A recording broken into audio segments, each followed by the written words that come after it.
Hey everyone, welcome back to the RPGames YouTube channel. My name is Ralph, this is Pathfinder Wrath of the Righteous. Is it any surprise that I misclicked? So, what I've been putting off is fighting this army.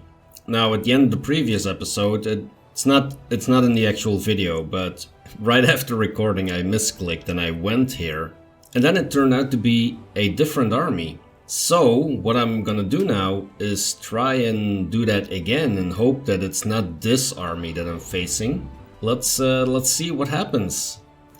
Because the thing I noticed is our morale is going down, clearly. We're at minus 13 now, the bar is yellow.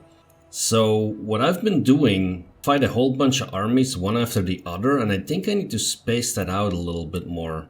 Like to get the morale back in the positive, and then just wait like 2-3 days and then fight another army, and then again wait a few days and then fight another army, and not just try to do everything one after the other, because clearly now I didn't fight an army for a while and all of a sudden my morale is going down. So yeah, wish me luck, and let's see what happens here.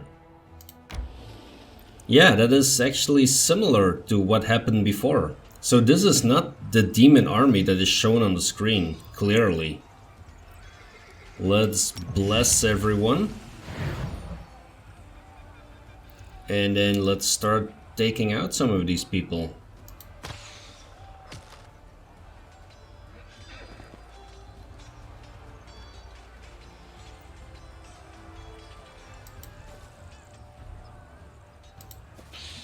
Let's do my usual formation here. My archers are for some reason very impressed with whoever is facing us. Let's see, we have ghouls, cultists, and cultists. Okay. Let's reduce the numbers a little bit.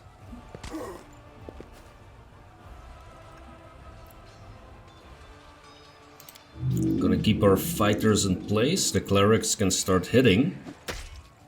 There we go.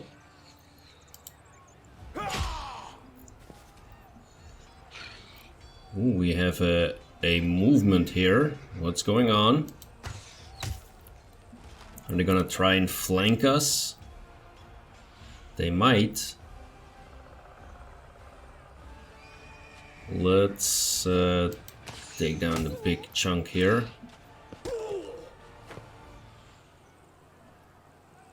Well, if they're all going there, I might as well just move here with my fighters and actually do some damage.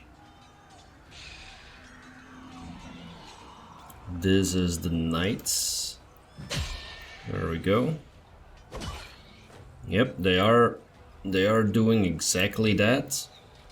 These are the only ones in melee. Well, not exactly, but let's get those numbers down as much as possible. Okay, that is positive. There are some more that are going down. So much for the ghouls. Let's have our Hellknights deal with these fighters. Oh, they're still going after, not the archers, but they're going after the clerics for some reason. Okay. Let's take a few of these down. 1, 2, 3, 6, 12. There we go.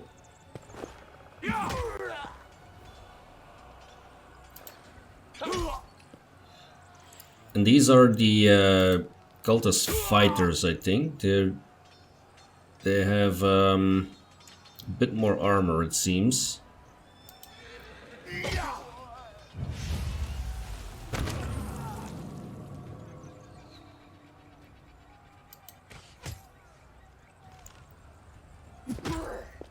Did we just lose our rangers? Oh, damn, that's not good. That's not good at all.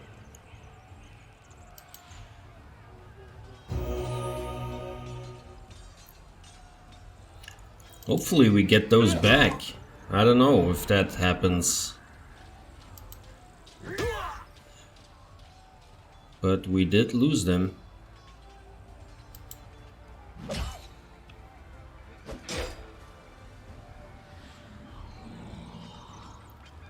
Six to 12. Let's try and get as many as possible off.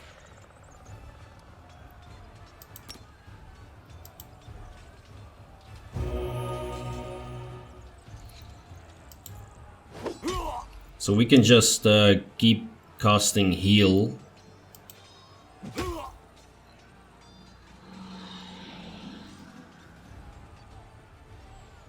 Let's take one off here. There we go.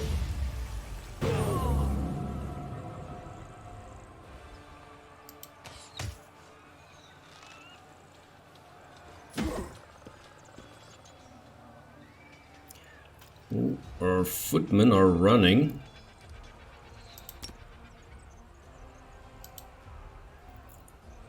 Let's heal a good chunk of them. We are gonna need to heal a good amount.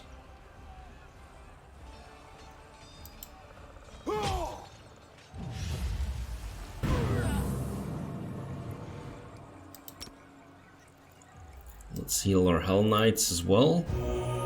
Get a bunch of them back. 6 to 10, yep, alright, that's good. Our foot soldiers are back in force. There we go. We might kill these. Yes, we do, that's great. Alright. Now it's just the fighters we need to deal with. And we can heal our clerics up a little bit. There we go. And we'll see if we get those rangers back. I hope so.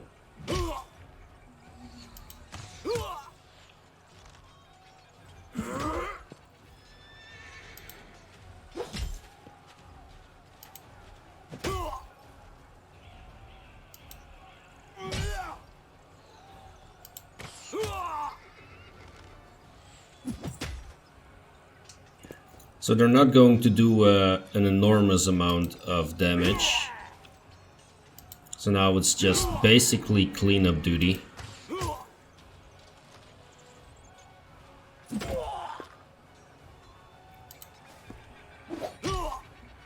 And the footmen alternatively run away and come back. There we go, we're almost done. No need in spending more energy on the healing because our infirmary stat covers our losses. There we go.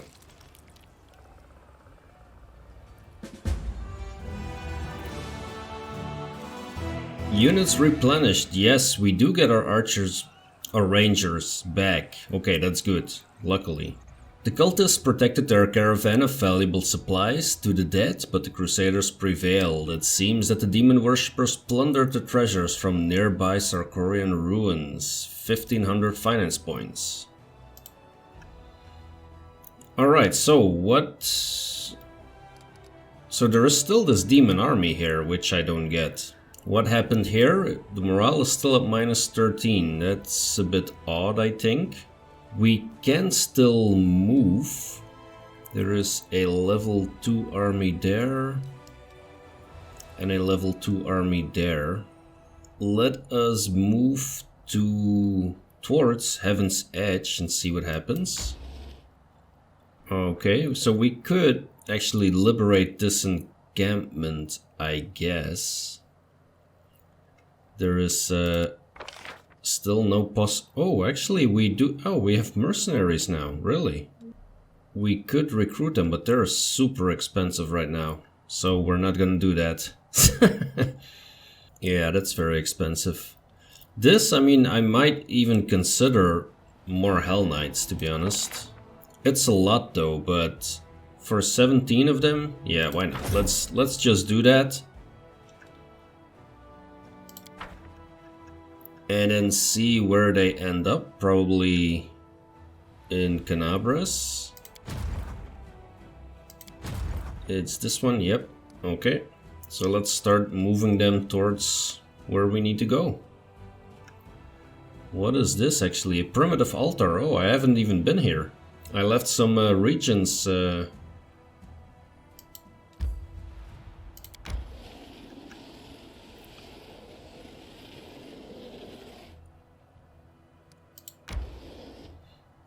Alright, so army has no movement points left.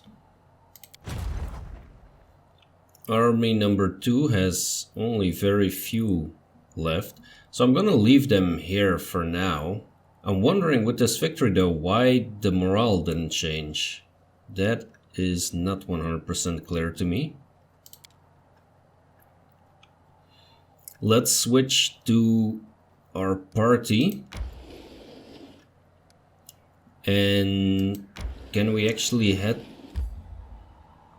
Oh, we cannot reach this one yet. Okay, so we need to liberate that part, probably.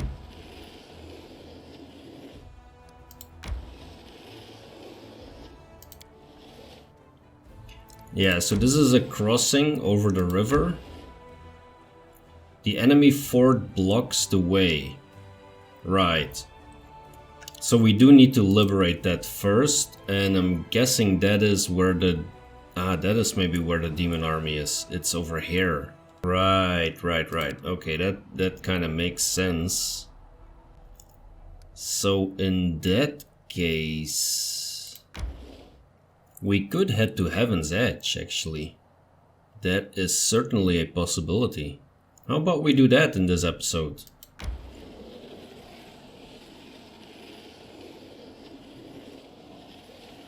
Okay, so we have our, that's a regular Crusader, okay.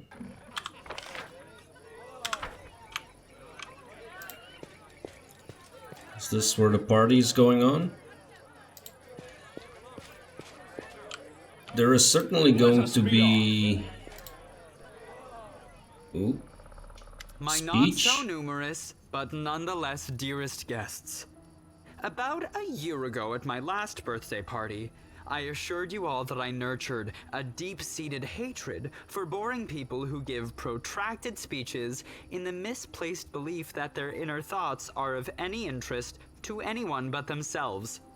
Now I am a whole year older and also a full-fledged crusader, an honorable position that requires me to be as dull, pedantic, and vexing as I possibly can. Therefore, a speech it is. The revered cleric Nestrin, my guardian and tutor, often told me that those who live a sinful life may expect to join the abyssal hordes after they die. This is why their path is the most despicable of all. A part of their soul may return to Mendev in the abominable form of a demonic invader. Every time we see a demon, we might as well think about it. What if this wretched creature used to be your great-great-grandfather?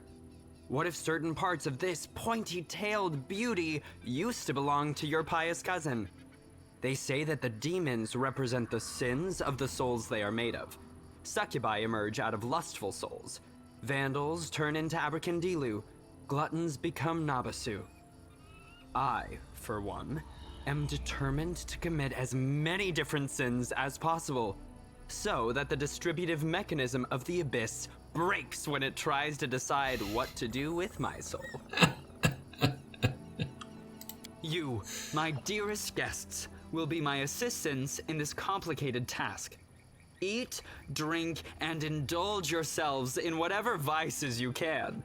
Let nobody leave this house as righteous as they entered it. Live every day like it's your last. After all, nobody knows when that day will arrive, do they?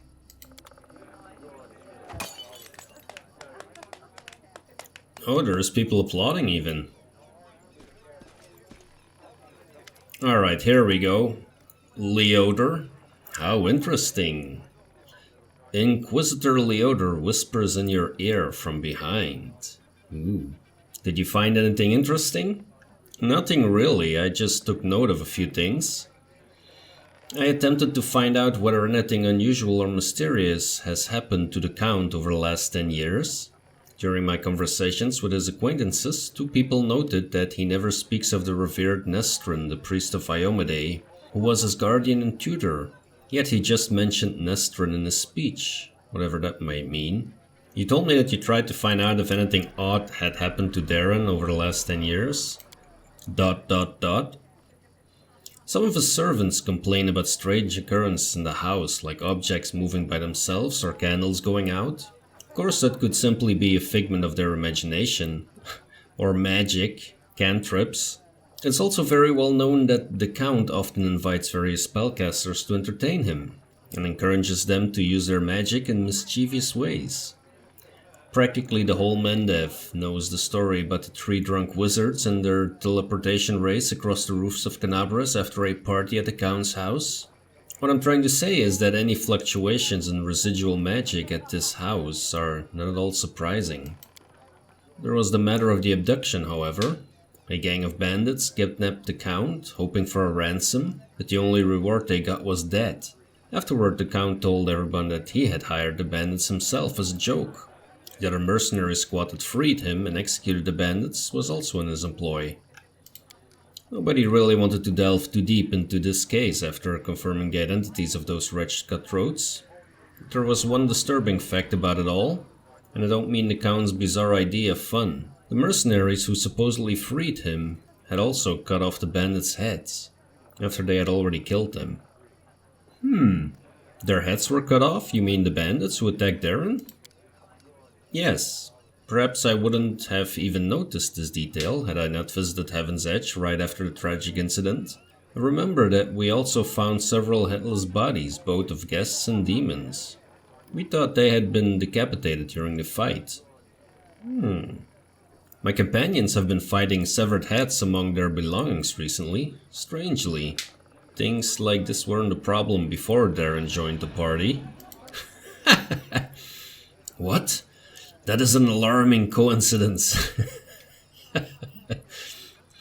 Now we have another reason to conduct an investigation. It is crucial that we find out what exactly happened at that tragic feast. Alright, so what do we need to do?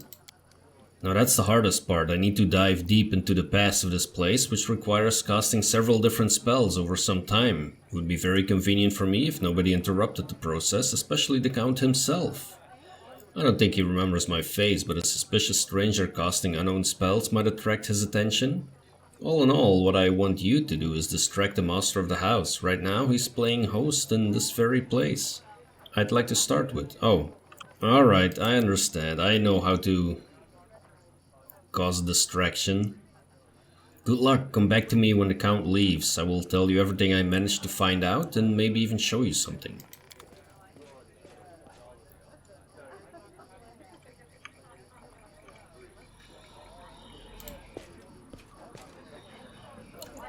We have a bunch of drunk nobles. Social is entertaining some drunk nobles. Okay.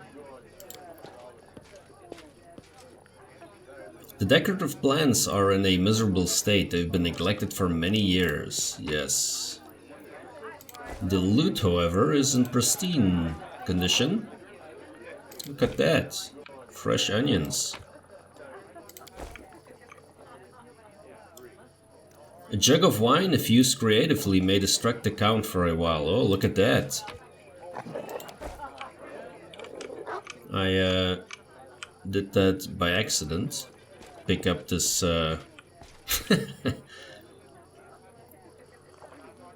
courtesans. Where is Daeran himself? Sela. Oh, Sela's getting drunk too. Great. Well done, Sela. Daeran, who's been watching the guests with an unreadable expression, turns his head to you and says in a casual tone, like he's continuing a conversation that was interrupted. I've always considered myself in his stead, not a hero. When doomsday comes, I thought I'd pour myself a glass of 100-year-old wine, sit in the front row and just watch the world burn. Playing the violin was also an option. Now I'll be damned if I know how I ended up in the Fifth Crusade. How did I become the companion of a hero chosen by Iomedae? Well, I was the queen, actually, who forced you into my service. Sometimes the most casual occurrences dictate our fate scores. I'm afraid that is not always the case. Sometimes it is dictated by alien, but wholly deliberate forces. Tell me more about Heaven's Edge. This estate was once a truly beautiful sight with its lush gardens and blessed ponds. The house itself is not that large, however. This land was part of a border region even before the Worldwound, so my ancestors took that into account when laying the foundations. The larger the mansion, the harder it is to defend. I'll gladly give you a tour, but I'm afraid there is not much to see here. Didn't have much time, so my servants only managed to clean up this yard, the Great Hall and a couple of rooms. There's nothing interesting about them, except perhaps the magical firefighting system powered by water elementals. Not sure if it's still functional though. Let's spill wine on the suit. Whoops. Did you also not mean to ruin a suit that cost more than a thoroughbred? Don't fret, I have a spare. Just you wait. When I return, I shall look even more stunning.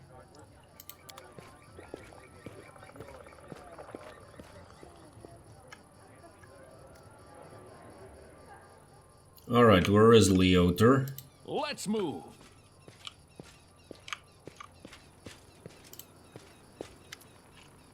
See that you did your part, Commander. Thank you. Now get ready to watch and listen closely. I will unravel the past of this place and try to show you whatever I find.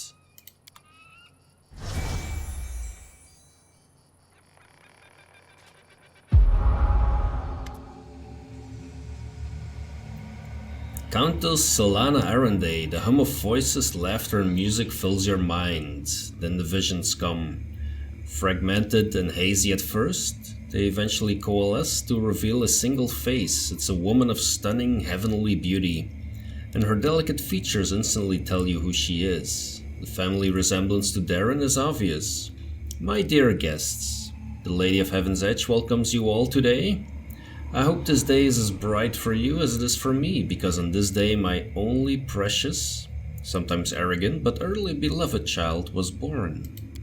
A child is usually a reflection of the parents and caretakers. Countess, will you allow the humble tutor of this young man to address the guests and the man of the hour as well? A new face appears. It's a handsome old man with a strong, dignified posture and a voice that emanates power. Can't we just have one day without your sermons? It's my birthday after all. 10 years ago, the young Daeran had an early angelic appearance. His stable manners and expression lacked the dignity of a true angel, however. Day, I'm sure the revered Nestron only wanted to hug you and offer you his best wishes on your birthday. Wait, what's that noise? Here come the demons. The shrill laughter rings in your ears and reverberates in the base of your skull. In the vision, a Lilith appears before the guests of the estate and gives them an exaggerated, scornful bow. The sorceress of evil has come to your celebration, mortals. Did you prepare a treat for me too?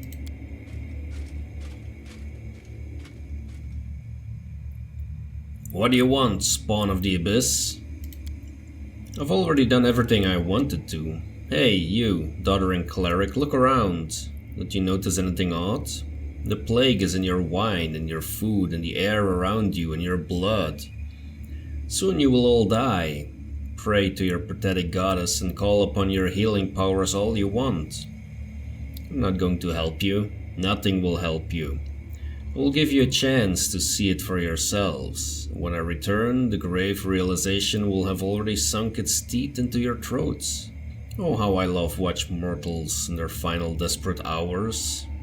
The demon finishes her speech with an air kiss to Daeran, making him freeze in horror and disappears.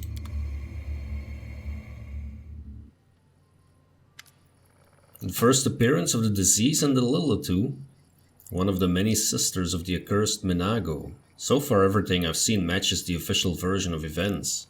Who were the people in the vision? Countess Solana Arendae was Daeran's mother, one of the most beautiful women in the history of Mendev. She was an Aasimar, just like her son, and me. The old man is the esteemed cleric Nestron, our count's guardian and tutor. He was well known for his unfaltering faith and iron will. I was only passing acquaintances with him, so I can't tell you anything more than that. Didn't recognize the others, but Daeran told me that the first victims of the disease were his second cousin and his cousin's wife, hailing from the eastern border. Surely the cleric could have done something. I can't say for certain, but I'll believe there was nothing he could have done. Magical diseases are already difficult enough to cure, and this plague struck very fast indeed. Now we must find out what happened next. So what now? I can sense the aftershocks of a very strong outburst of emotions and memories. Somewhere in the west wing of the house, something must have happened in one of the rooms, so please check if anyone is there and distract them if need be. Alright, lure Daeran out of the next room. Okay, that's the game we're gonna be playing.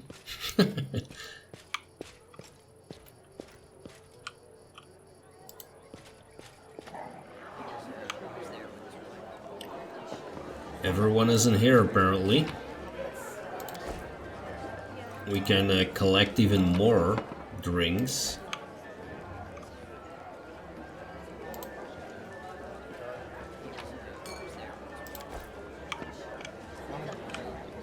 So west is that this direction?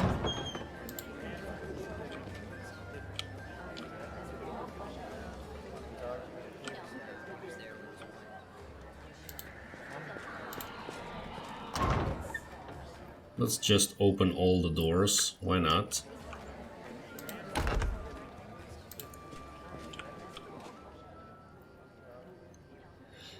Woljif, what are you doing in this room?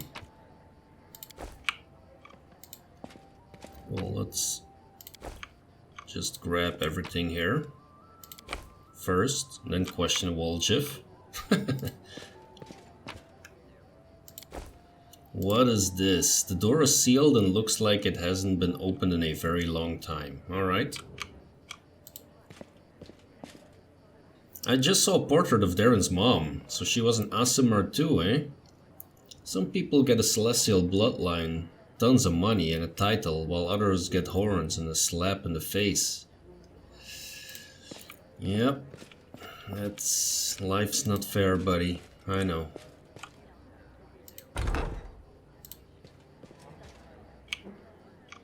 Here is Daeran, at least. Countess Lana Neviadara Arende with her infant son Daeran. Oh, let's look at that picture. Look at that. Unlike typical aristocratic portraits, this one depicts a young mother having fun with her child on a seesaw. Alright. Follow me. So, what else can we find in here? Good chunk of money, which is welcome. Daeran, you don't mind if I loot the place, right? I mean, it's not like you were going to do something with all this stuff, is it? Daeran arches a brow at you, but he doesn't seem to be disturbed in the slightest by your entrance. He's not trying to cover up or get dressed any faster. Commander, I assume that you have an urgent matter that requires my attention. Oh, there are some fun ones in here. I am absolutely confident that you won't be able to persuade Social to draw a portrait of you. A nude portrait, that is. That sounds like a fine idea. Our cleric will surely turn down a direct request, but if I tell him that we can sell the portrait at a charity auction, why have I never before thought of selling my nude portraits as a charity auction? It will cause a huge scandal. It will also be for a good cause. It will give those god-botherers something to complain about. You've given me a brilliant idea. Well, he got dressed really fast.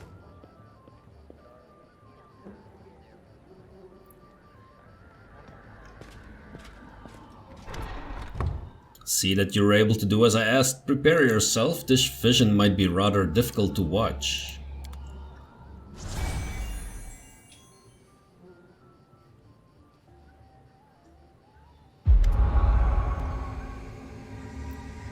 Young Daeran stands motionless by the Countess's bed. His face is pale with fear, and for good reason. His mother's heavenly beauty is gone. Her smile, once beaming with vitality and happiness, looks more like the grimace of a corpse. Only her golden hair still glows, a sad reminder of the healthy young woman she was a few hours ago. Mother? Can you hear me, Mother? Day, my boy, how did you get here? The Countess' voice is fading. Don't come any closer. This disease. Mother, listen. The revered Nestron has sealed the gates. He says that he won't let anyone leave the estate. If the plague reaches the larger settlements, nobody will be able to stop it. He claims this is why the demons attacked us in the first place. They knew that we would call upon the strongest clerics to heal us, and those clerics would catch the disease and die as well. The Fat Baron and his family tried to escape. 3 armed paladins barred their way, said that they would not let them go. Mother, we need help. Canabras is full of clerics, wizards, and demons. Know who else? They might know how to stop it. We need to get there as soon as possible. We must obey the revered Nestron. We are the lords of Mendev, and we must protect our people. If the plague, if it reaches Canabras, thousands of innocent people will die. I don't care about any innocence. You're ill, Mother. You're dying. You must tell them to open the gates and take you to Canabras. They won't listen to me. You're the lady of the estate. They can't refuse you. I can't. I must. Please leave, my dearest. Don't lose hope. You can still... A convulsion overtakes the Countess's body. His last words are swallowed by a long guttural groan. Yikes. Now I have an answer to one of my many questions. Nobody went to Canabras in search of help because the revered Nestron didn't let them. He valued the safety of the city more than the lives of his flock at the estate. What a difficult choice it must have been. All lives are equally valuable. How could he refuse to save them just because he thought some other people might suffer? The magnitude of potential disaster made him do so, or perhaps it was a matter of his dignity. No one wants to be responsible for wiping out an entire city. I've never been in the revered Nestron's position, but I know the price of difficult decisions, especially those that you have to make quickly. I have no right to judge him, but we must continue our investigation. The next site I'd like to examine is the Great Hall. That is where we found the remains of Nestron and the demons. I assume that he killed them in a confrontation, but we must make sure of that. Please help me clear the area so I can study it.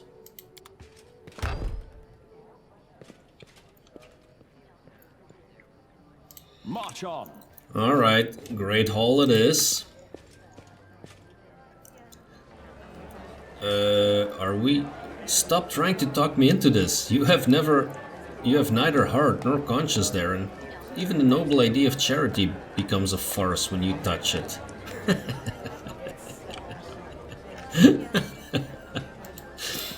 I love that he tried it though.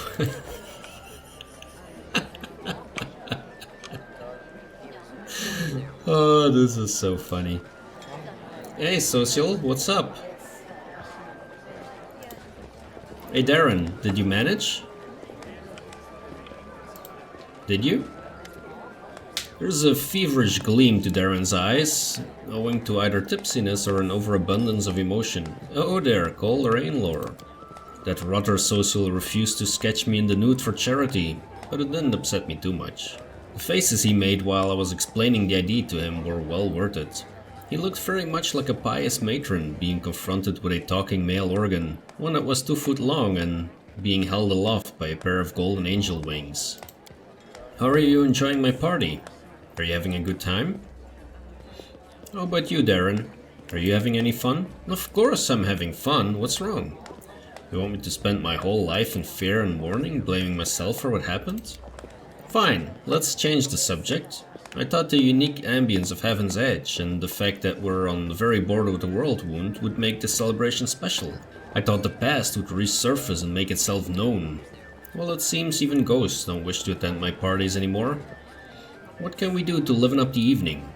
You know what I think? I think it's time for a drinking contest. Ah yes, the tried and trusted method for salvaging a dull party. For salvaging anything, actually. I'm ready. But who's my competition? Sela will fight for the honor of all paladins. Yes, sir, Commander. Daeran, my boy, you're still got time to back out. You don't want Auntie Seela to spank you in front of everyone now, do you? I actually do want to see that. What will you do if I win? Are you going to cry and pray to Iomedae for an alcohol resistance aura? Now that would be worth something. That would be something worth seeing. Let's drink until one of us falls unconscious or begs for mercy.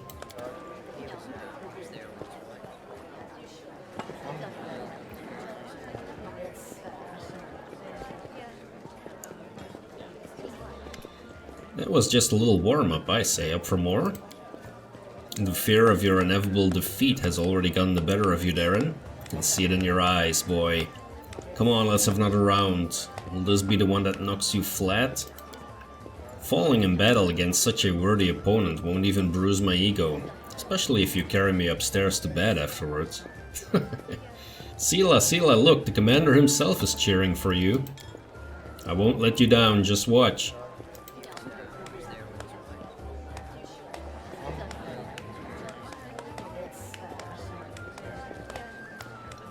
Yeah, show him, Seela. Show him that,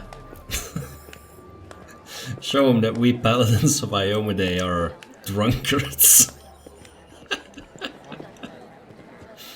Whoa! Are we done here, or are you ready for another round? To whom should I dedicate this glorious feat? Putting the haughty, self-absorbed prick of a count in his place. To my dearest royal cousin. I'm sure any failure of mine will bring her joy. Oh, my head feels funny.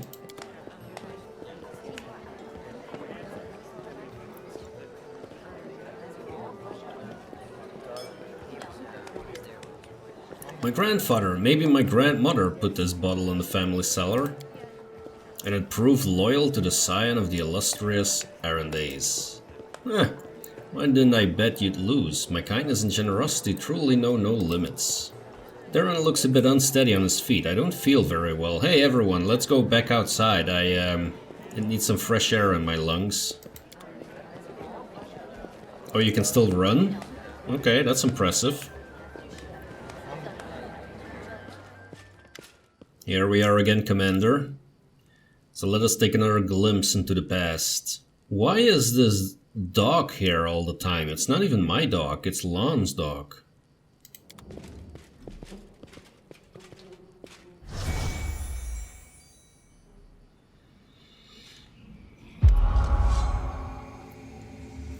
A ripple of laughter flows through the hall. It begins as a sweet, charming chuckle, then turns into a rasping cackle that makes Daeran huddle even deeper in his corner. Why are you running from me, my sweet prince? Come on, let me touch you, I'll give you... The booming voice of an old man dressed in Iomedaean robes shakes the walls of the hall. Get away from him, demon, let the boy go. By the blade of the inheritor, you touch him only over my dead body. You're pathetic, old cleric. Are you the guardian of this charming little prince? Well, you guarded him in vain. The disease is already circulating in his blood, and soon he will rot before your very eyes. You won't be able to help him, and I can at least make sure his death is beautiful, clean, and sweet. The demoness turns her eyeless face to Daeran and licks her lips. A coarse laugh escapes the young man's throat. We'll see about that. Oh, okay. Liotr turns towards you in astonishment. Droplets of sweat glisten on his temples. Something is wrong, Commander. My spells are not working as expected. It's as if some kind of supernatural explosion occurred here 10 years ago, blending everything together. The magical auras, the emotions, the memories. We'll try to read it again. Could it be dangerous? I cannot say for certain, but it's unlikely. The past is in the past, and no one can travel through time except for some uniquely powerful entities like Aeons and perhaps the eldest of the First World. Even though the past of this place is horrible, it poses no threat to us in the present. Yeah, famous last words, Liotr. Just give me a moment to focus. I will try to channel my visions and feelings to you as accurately as possible. Daeran, my boy, what's going on? Liotr's muscular soldiers suddenly begin to shake. The vision he is channeling does not change, but you feel something enormous and chilling silently infiltrate the reality around you. The presence of his nameless being becomes almost palpable. Some alien entity is talking to him. Hurry, old cleric, stop him right now. Do you really want to see what happens when... Save me! Can you save me? The presence thickens into something more tangible. The entity is silent, but you feel your blood pulsing in your temples, and each beat brings a new image. Or rather a new notion. Help brings a feeling of relief and safety. Exchange makes the pulse stronger, more demanding. Gate and secret come immediately after. The images become heavier, almost visible. Secret, keep the secret, otherwise dead, dead, dead, dead. The gruesome images whirl through your mind, filling it with pain and fear. Then it all starts again. Help, exchange, secret, dead. Nestrin stretches out a shaking hand, suddenly looking like a doddering old man instead of a mighty cleric imbued with holy power. Daeran, wait! The thing you're about to let loose is even worse than these demons. Daeran's body is quivering like a taut bowstring. His eyes dart from the cleric to the demoness, who is frantically casting protective spells. Demons, saints, I'm so fed up with all of you. Burn!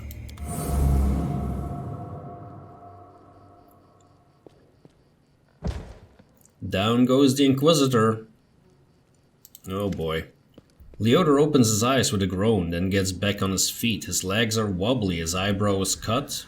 He seems not to notice. Sincere sorrow is written on his face, as well as a strong hint of horror.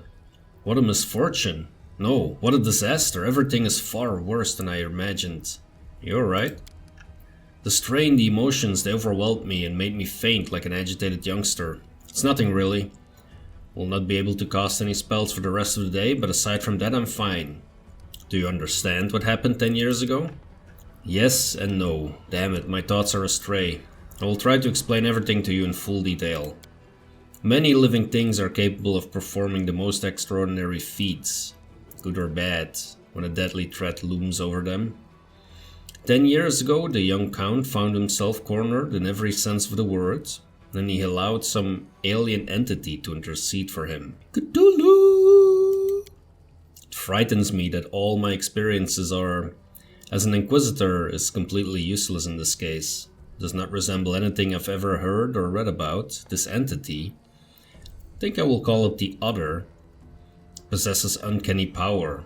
It was capable of instantly killing 3 greater demons, a mighty cleric, and a host of other mortals. You saw everything yourself. What's even worse is this entity, the Other, it's still here. Liotr takes a long pause, his gaze is drawn to the chamber where all the guests are laughing and dancing. Daeran's eloquent voice rises above the music for a moment. He's asking someone to bring more wine and add more logs to the fire. I don't know what exactly this creature is, but I know what it did to the Count. It turned him into a living gateway. The Other is not inside the Count's body. It's not directly controlling his mind.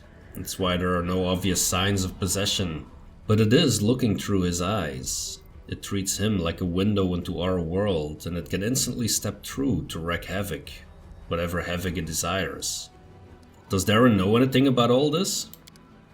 Yes, of course he does. Did you hear what the Other tried to convey to us? Help in exchange for a secret. Death. Death to those who know the truth. It wants to have an opportunity to use the Count as a gateway without anyone knowing.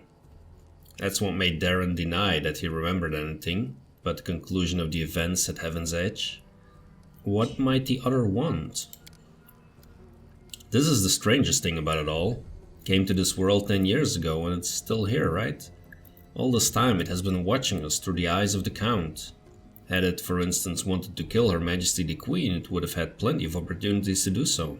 The Count can get close to practically every influential figure in Mendev, but the Other refuses to act. Or its interests lie in some other sphere. Did the Other kill everyone then? The disease was not to blame? Not everyone, just Nestrin, his paladins, and the few remaining guests. Damn it. I know that it was the work of a mysterious omnipotent entity, but still stinks. I was here 10 years ago and I didn't check everything personally. and those who did failed to sense that something was wrong. Could the other be the reason why my companions kept finding severed heads among their belongings back in Canabras? It seems very likely. I'm almost certain you're right. People tend to lose their heads when they get too close to Count Arendae anyway. I do apologize, that was inappropriate. Perhaps your gruesome findings are the heads of some cultists who tried to kidnap the Count during the Canabra slaughter. Or perhaps they provoked the other in some other way. We have to do something. Yes, now I understand Father Nestron perfectly. I must make a crucial decision despite the dearth of information.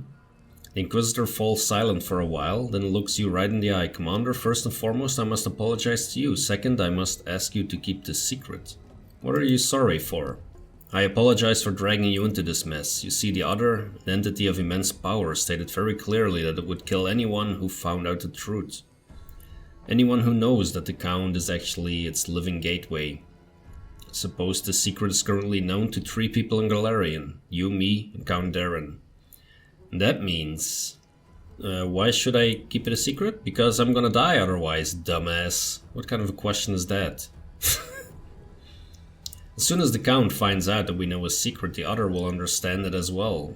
We do not know what it is and what exactly is the scope of its powers. But we do know that it would dispose of anyone who might reveal its existence. I've made a decision.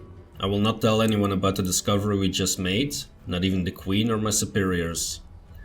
Instead, I will immediately go to Nerosian and sift through all the archives of the Inquisition in order to find out what exactly we are dealing with, and how it can possibly be defeated. I may also make some cautious inquiries in other places, including Absalom. Still, I will not reveal the truth until I have found at least some reliable information. I'm asking you to do the same. Specifically, do not say a single word about our investigation to the Count himself. So, why do you want me to lead the crusade while carrying a bomb that may explode at any moment? I'm afraid you won't be able to hide from the consequences when this bomb does explode. It's up to you to decide, though. Alright, I'll keep it a secret. You've made the right choice. Yeah, we'll see about that. I recommend that you go back to the guests and spend the rest of the evening as you please. Anything else might raise suspicions. I must leave immediately in search of the knowledge we all need so desperately. Farewell, Commander. May the light of Iomedae guide your path, and Liotr Hawkblade will try to keep your path to triumph clear of any unwanted guests.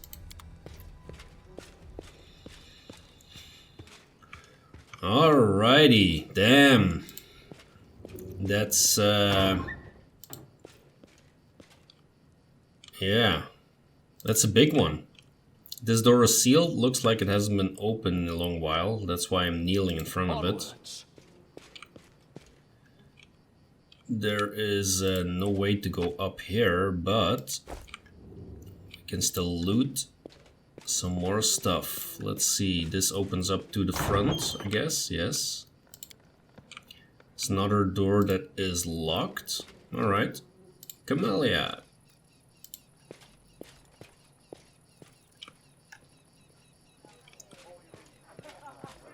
Count Arendae's servant. Alright. Regil. Okay, we can't really talk with anyone else. I'm assuming the only one we can talk to is the Count. We can find him somewhere, sleeping off his drunken stupor.